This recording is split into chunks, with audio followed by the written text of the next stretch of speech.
who else warned him? JD Vance as well about the depleted munitions. There was a report by, I think, the New York Times. Yes. Let me try to find it now quickly. There it is. Vance, Kane. Yeah, exactly. Yeah, so Dan Kane, JD Vance raised concerns about munition stockpiles when Trump was considering expanding military operations.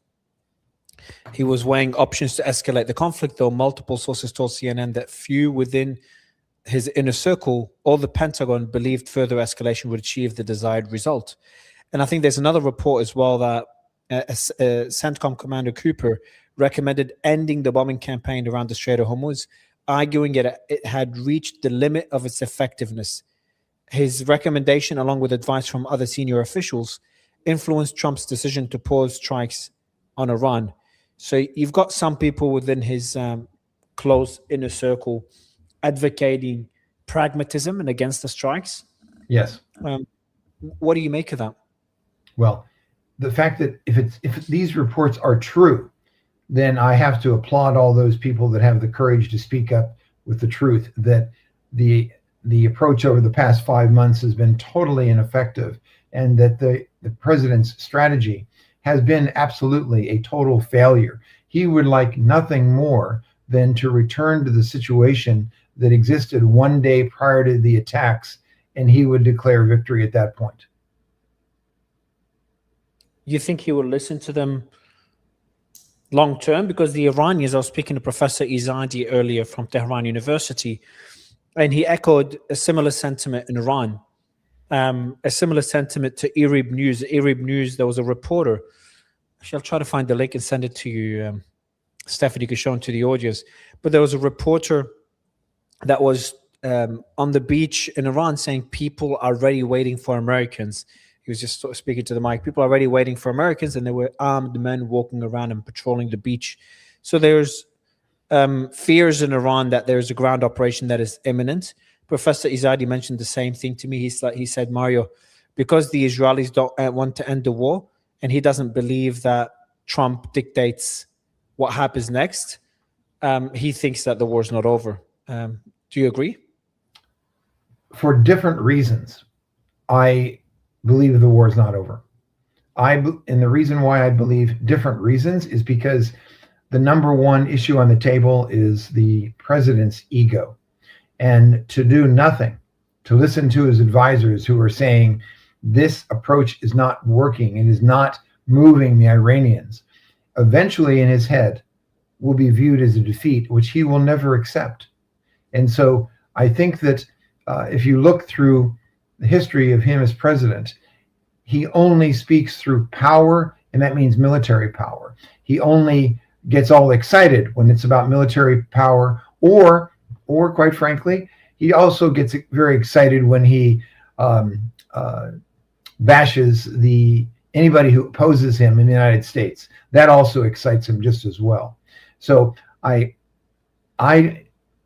quite frankly believe that this is not over, and it's not going to be over for a while. This is the presenter with armed men just patrolling the streets. How crazy is that? The population is first rallying around the flag, obviously. But second, they're paranoid. They have just armed men patrolling the streets. Right. And there's also another statement by, sorry, go ahead, General. Remember that there are two things that happen with any peoples who are afraid. Are they afraid because of the rhetoric that is being put out by their own government? And by the way, it's important for me to say, if you go back in history, even with the United States, after Pearl Harbor in December 7th, 1941, the West Coast of the United States was extremely paranoid, and there were many paramilitary groups that were engaged in, should we say, protecting the coast. The reality is, it is true that people, when they are afraid, will do these things naturally, and they will feel that way. And secondly, it can be accented or diminished by the approach their government takes about the situation. You've got the let me see where it is. Hold on. The Iranian the IRGC spokesperson, Hossein Mohabi, he says, "We are not unaware of the enemy's plans it is not the case that we are only focused on the Strait of Hormuz and neglecting other plots. The enemy intends to reorganize anti-revolutionary groups, hypocrites, and royalists, and to recreate events similar to those that occurred in December. The IRGC is not indifferent to these groups, and the main goal is to suppress separatist groups that, with the provocation and assistance of the United States, want to enter the country and strike by exploiting the people and unrest. What we are doing in the northwest is to stifle them in their infancy before they can enter. This is the IRGC spokesperson saying that the Americans are still aiming for regime change, but trying to create instability in the region. He talks about what they're doing in the northwest, and I think he's referring to the Kurds. Right. They're bombing on a daily basis. Do you think that's an option that's still on the table? I think that's 90% propaganda by the Iranian regime. It is going to be physically, mentally, militarily impossible for the United States to force a regime change in Iran. And exclamation point, period. It's not going to happen. However, the Iranian regime has got to figure out ways to keep the people focused against the Americans. And so this kind of rhetoric, although remember, everything that you've described or the Iranian leadership is describing, that requires sophistication, coordination, huge amounts of money. And it requires a incredibly detailed plan. If the United States was capable of such a plan, it would have already been in place before day one ever started. Remember, the president actually said to the Iranian people, rise up. That was 100% propaganda, 100%. It gave some people hope in Iran, but the reality is about 78% of the American people do not believe anything this president says in the United States, and the Iranian people should not believe him either.